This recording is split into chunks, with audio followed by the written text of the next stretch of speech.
Arcadian Vanguard presents the Wrestling News in your daily wrestling newscast for Friday, February 28, 2025. Good morning, I'm Mike Sempervive.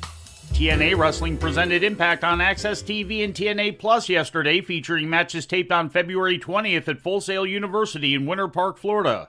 In the main event, the System defeated NXT champion Oba Femi and TNA World Tag Team champions the Hardys when Moose pinned Matt Hardy after interference from the Colognes. Ryan Nemeth announced during a promo segment that his brother Nick would be making his TNA return in 2 weeks at Sacrifice. Spitfire retained the Knockouts Tag Team title against Ash by Elegance and Heather by Elegance. Per a stipulation, Ash and Heather's personal concierge must join Spitfire for 24 hours. In other results, Tessa Blanchard beat Kelsey Heather. Steve Macklin defeated Casey Navarro. Mike Santana topped Oro Mensa. Sami Callihan and Mance Warner went to a no contest. And Frankie Kazarian beat Ace Austin after a distraction from Tyson DuPont and Tyreek Igwe. After the match, Wesley, DuPont, and Igwe attacked Austin until the Rascals made the save.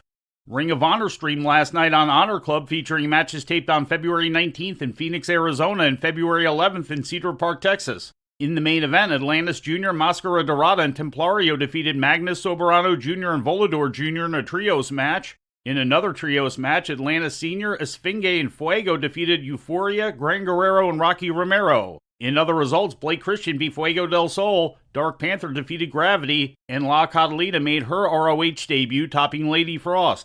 In All Elite Wrestling news, Legit Layla Hirsch is departing the company with her contract set to expire today and no plans of re-signing, according to Mike Johnson. That would mean that Hirsch would become a free agent as early as tomorrow. She had been with AEW since October of 2020. In ratings news, this past Wednesday's AEW Dynamite drew an audience of 598,000 to TBS, according to WrestleNomics. That's down from 563,000 that tuned in the previous week. The rating in the 18 to 49-year-old demographic was a .18, up slightly from the previous week's demo rating of .17. And in some unfortunate news to report, longtime Japanese independent professional wrestler Osamu Nishimura passed away on Thursday at the age of 53, according to a social media post from the Cauliflower Alley Club. Nishimura began his wrestling career in spring of 1990, joining the New Japan Dojo while still a senior in high school and debuting in April of 1991.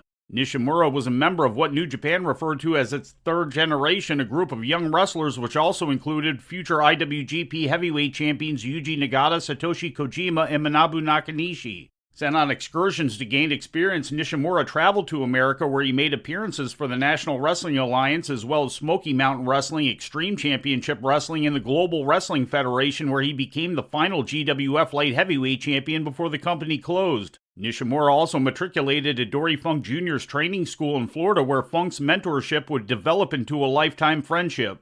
After returning to New Japan, Nishimura would have two reigns as IWGP Tag Team Champion, first with Tatsumi Fujinami and again with Satoshi Kojima.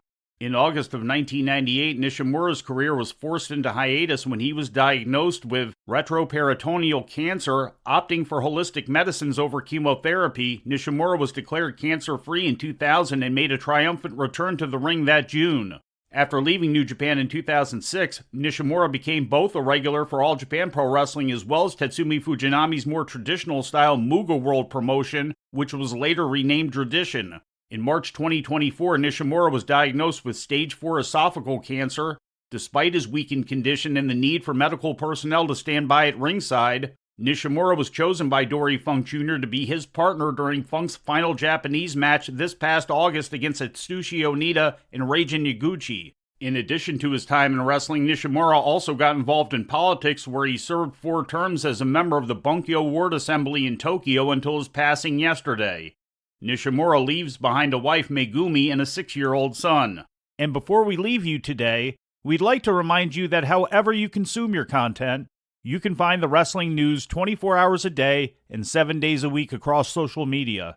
On Twitter, follow us at Wrestling News AV. Our Facebook page is also Wrestling News AV.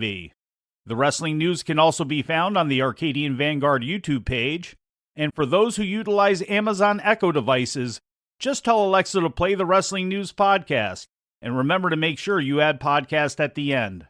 Once again, for daily updates, breaking news, and more, follow the Wrestling News across social media. And that's the news for today. If anything happens, we will be here to tell you about it. No clickbait, no paywall, just the wrestling news. The Wrestling News is a division of Arcadian Vanguard, and the Wrestling Newscast is a production of the Arcadian Vanguard Podcast Network.